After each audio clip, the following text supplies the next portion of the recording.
मैं चाहूँगा कि ये जो इंडिया पाकिस्तान का स्पैट हुआ है और वो जो डेलीगेशन भेज रहे हैं और अभी जो दोबारा धमकियाँ मेज जो मोदी का एक आजकल का बयान आया हुआ है, इस पे आप क्या कहेंगे? पहले मैं इस पे आपका टेक लेना चाहूँगा। मेरे ख्याल में सबसे इम्पोर्टेंट बात यह है आमिर साहब कि मैं नहीं समझता इंडिया किसी हाल में भी सिंसियर है कि पाकिस्तान के साथ कोई टॉक्स करे। उनकी हर किस्म की हरकत जो है इससे मुनर्रफ है, और उसमें सबसे बड़ी बात यह है कि जब भी इंडिया पाकिस्तान की टॉक्स होंगी तो सबसे पहले इंडिया की फिर से सुबकी होगी। उसकी वजह यह है कि सबसे पहले बात जो है वो इंडस वाटर ट्रीटी पे होनी है। उसमें इंडिया का मौक़िफ़ बहुत कमज़ोर है, लीगली भी, इंटरनेशनली भी, हर तरीके से, और उसमें उनका जो यूनिलैटरल स्टैंस है वो दुनिया ने बहुत बुरा भला उसको कहा है। तो जब पहले दिन टॉक्स होनी है तो सबसे पहले इंडस वाटर ट्रीटी की बात होनी है। सबसे पहले तो वो इनके सर के ऊपर जो है ना एक नया तमाचा आना है। तो उसके लिए ये इंडिया नहीं चाहेगा। ये बार बार इसीलिए कह रहे हैं कि नहीं जी, असल में संदूर ऑपरेशन अभी तक जारी है, अभी हम बताएंगे, अभी आप इंतज़ार करें, अभी तक ख़त्म नहीं हुआ, और इस तरह की बातें सुनने में आ रही हैं। तो ये सब इसलिए है क्योंकि इनको पता है कि जिस दिन ये मेज़ के ऊपर बैठे पाकिस्तान के साथ, तो जो चीज़ इनको सबसे पहले तय करनी पड़ेगी वो ये है कि इंडस वाटर ट्रीटी का बताएं। उसमें पाकिस्तान फिर कहेगा कि लो जी, फिर से हम ये बाजी जो है जीत गए हैं। तो इसलिए इंडिया जो है पहले घबराया हुआ, पहले ही डसा हुआ, पहले ही अपनी हरकतों की वजह से दुनिया में एक काला धब्बा इनके चेहरे पे आ गया है, और इनका स्टेटस टोटली रिड्यूस हो गया है। ये हाइफनेट होता था, एफ पैक बताते थे हमें कि जी इंडो पैक खत्म हो गया, अब वो तो मुल्क बहुत तरक्की कर रहा है, आप लोग जो है अफगानिस्तान जो है ये टेररिज्म की मद में आए हुए हैं। अब वो सारा कुछ रिवर्स हो गया, जो कुछ एफ पैक का बना वो दुनिया ने देख लिया। अब दोबारा से फ्रंट एंड सेंटर इंडो पाक आ गया, यानी जहाँ की मैं अब क्या पंजाबी का मुहावरा इस्तेमाल कर लूंगा, तो बहरहाल आप समझ गए होंगे। तो कहने का मकसद ये है कि वो इंडिया बिल्कुल भी सिंसियर नहीं है, और जो इनके साथ हुआ है वो इसलिए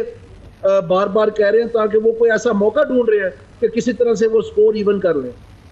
जी बहुत शुक्रिया दानियाल के आप सफ़र में थे, दानियाल साहब, और उन्होंने अभी ज्वाइन किया है। मैं चाहूँगा कि आपने ये एक और बड़ी इम्पॉर्टेंट डेवलपमेंट हुई है वो कि अफ़गानिस्तान के हवाले से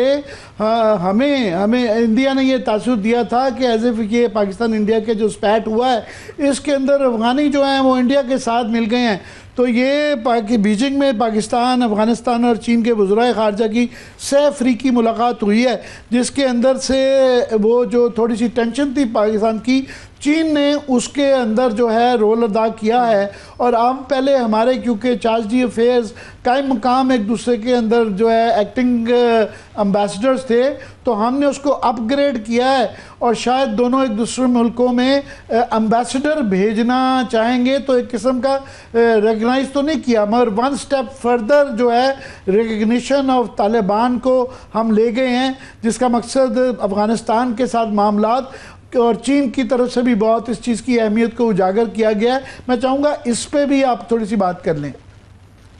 बिल्कुल आप दुरुस्त कह रहे हैं जी। देखें, जो बात समझनी है कि वो ये है कि इंडिया जो इतना अग्रेसिवली कश्मीर के मैटर को हैंडल कर रहा है कि उनका आईनी तकाजा बदल दिया है, और ये कह रहे हैं कि हमने सीटें खाली छोड़ दी हैं इंडियन हेल्ड कश्मीर की असेंबली में, जब बकाया कश्मीर आएगा तो वो सीटें फिर भर दी जाएंगी। और ये सारा का सारा इसलिए है, ये जो एक नया आप समझ सकते हैं इनको तकलीफ है, वो ये है कि सीपेक का जो रूट है, क्योंकि काराकोरम हाईवे अब ऑल वेदर रोड बन गई है, 12 मंथ्स अ ईयर वो खुली होती है, और वहीं से सारा ट्रेड जो है आगे रेलवे बनाने की भी सोच विचार हो रही है। तो ये एक जो चाइना के से जरिए और पाकिस्तान के जरिए जो उनको इंसर्कलमेंट का खौफ फिक्र है और इकोनॉमिक बूम आने का फिक्र है कि उसका मुकाबला कैसे करेंगे। तो ये जो अफगानिस्तान वाला जो अभी इनिशिएटिव खुला है, इसमें अहमियत ये है कि इसमें बेल्ट एंड रोड इनिशिएटिव का एक नया रूट उन्होंने खोल दिया सेंट्रल एशिया तक, यानी उसकी तैयारियां कर रहे हैं। तो इसमें फिर इंडिया क्या करेगा? तो इसमें वो बिल्कुल वो बेबस हो गए हैं। पूरा रीजनली उनका जो ये बंदर अब्बास वाला बंदरगाह थी, जिसमें इन्होंने अमेरिका से वेबर भी लिया और उसको खोले रखा जब ईरान सैंक्शंस में था, और इतने millions and millions of dollars invest कर दिए। जब अमेरिका के साथ पार्टनर करके अफगानिस्तान में इन्होंने millions and millions of dollars invest कर दिए। तो इनकी जगह जगह सुबकी हो रही है। अभी बांग्लादेश में सुबकी हुई है, इनकी श्रीलंका में सुबकी हुई है, इनकी नेपाल में सुबकी हुई है, और ये इनके पार्लियामेंट में बातें हो रही है। तो पूरे रीजन में इंडिया खोड़ा बन के रह गया, जबकि इन्होंने एक ग्लोबली अपने आप को दिखाना था कि जी हम तो बड़े राइजिंग इकोनॉमी और इंडिया शाइनिंग और पता नहीं क्या क्या इन्होंने अपने आप को खुद ही तमगे दे दिए थे। और इंटरनली भी एक टोटली मेल्टडाउन हो रहा है इंडिया में, जिसमें माइनॉरिटीज जो है और उनका सारा जो प्लूरलिज्म का और सेक्युलर होने का जो दावा था वो सारे का सारा मिट्टी में मिल गया। तो मेरे ख्याल में इंडिया बिल्कुल इसमें परेशान होगा, क्योंकि अगर ये कल को किसी न किसी तरीके से कोई कोशिश करके अगर ये इस रूट को डैमेज कर भी लेगा या इसको कंट्रोल कर भी लेगा तो फिर अफगानिस्तान के रूट का क्या करेगा। तो इसलिए मैं समझता हूँ कि ये एक लूज लूज प्रोपोजिशन है इंडिया के लिए, वो हर तरफ से हार रहे हैं। जी, हम ये कल भी बात करते रहे हैं कि जो BRI है पूरे खित्ते में अब सिर्फ एक इंडिया रह गया है जो उसका हिस्सा नहीं है। और इसके साथ मैं बजट के जाने से पहले एक और चीज़ बड़ी अहम एक वाक़या जो हुआ है उसका भी आपका चाहूँगा, क्योंकि आप बड़ी ये इंटरनेशनल अफेयर्स पे बड़ी गहरी नज़र रखते हैं कि पहले जो ये उम्मीद थी कि ईरान और अमेरिका की जो टॉक्स हो रही थी उसके मतलब काफ़ी लोग पूरी उम्मीद थे कि इसका कोई नतीजा निकल आएगा। अभी दोबारा थोड़ी सी उसके अंदर जो है ना कशीदगी बढ़ी है और उसके तरफ ईरान की तरफ से थोड़ा सा टेंशन की ख़बरें आ रही हैं। ईरान के सुप्रीम लीडर जो आयतुल्ला ख़ामेनी हैं उन्होंने अमेरिका के इस मुतालबात को कि जी वो अपने यूरेनियम जो है वो ज़ख़ीरा मुल्क से बाहर भेजेगा और बैलिस्टिक मिसाइल के ऊपर भी बातचीत करेगा, उन्होंने कहा ये इंतहाई नाकाबिल कबूल चीज़ है और इससे कोई नतायज ऐसी बातों से बिल्कुल नहीं निकलेंगे। तो एक किस्म का उसमें दोबारा दरार आ गई है, क्योंकि हमारा ईरान हमारा हमसाया मुल्क है और जाहिर है कोई ये टेंशन बढ़ती है, हमारे लिए भी कॉन्सिक्वेंसेस। कैसे देखते हैं इसको? जी, मैं समझता हूँ कि ये जो पहले मुआहदा था ईरान के साथ, ये इसलिए नहीं कैंसिल किया गया था कि उस मुआहदे में कोई कमी थी, बल्कि जितने बाकी ममालिक उसमें पेश थे उसको तय करने में, उन सारों ने बहुत बुलंद आवाज़ की कि ये क्या हो रहा है, ये हम एक पीस की तरफ जा रहे थे पूरे रीजन में और आपने वो साड़ा उखेड़ के फेंक दिया। उसमें यूरोपियन यूनियन के बहुत सारे ममालिक थे और भी बहुत सारे ममालिक थे, लेकिन बहरहाल वो ट्रंप साहब की जिद थी, क्योंकि वो लॉबीज उनको सपोर्ट करती हैं जो कि इसराइल के साथ बहुत क्लोजली कनेक्टेड है, और उसमें इन्होंने उखाड़ के फेंक दिया। अब जो ये नेगोशिएशंस कर रहे हैं, जब एक ग्रेटर इसराइल का ख्वाब लेके नेतन्याहू साहब अपनी तबाही मचा रहे हैं पूरी मिडिल ईस्ट में, तो ये नेगोशिएशंस कभी इस काम के लिए शुरू ही नहीं किए गए थे कि ये न किसी तय तक पहुंचना है।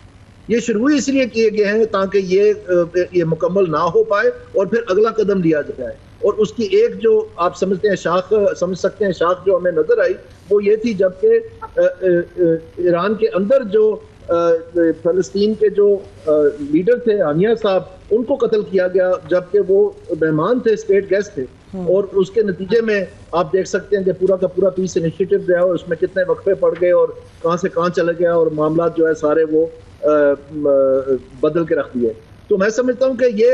ये निशानी है कि असल में इनका इरादा क्या है इसराइल का, और उनके जरिए से जो अमेरिका के ऊपर इन्फ्लुएंस है। आज भी आप देख लें पूरी दुनिया चीख चला उठी है, लेकिन जो असला है जो अमेरिका दे रहा है, जिससे वो बच्चे मारे जा रहे हैं और दिन रात जो है एक पूरा पार्किंग लॉट बना दिया है, और अजीब अजीब बातें सुनने में आ रही हैं जिनका कोई तसव्वुर ही नहीं है पूरी दुनिया की तारीख में कि एक रिवियरा बजरिया जंग रिवियरा बनाया जाएगा और इस तरह से बातें की जाएंगी। तो ये समझ से बालातर है और ना ही ये बातें कोई ऐसी होने वाली हैं, ये खाम ख्याली है। और मेरे ख्याल में जब ट्रंप साहब अभी मिडल ईस्ट के टूर पे गए हैं और उन्होंने असरार किया कुछ ममालिक पे कि जी आप इसके बारे में इसराइल के बारे में अपना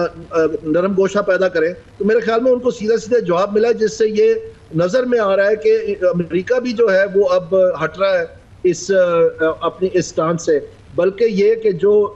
जॉइंट नेशनैलिटी के इजरायली और अमेरिकन एक सोल्जर था इजरायली आर्मी का, क्योंकि ये वाहिद मुल्क है इसराइल जहाँ पर आप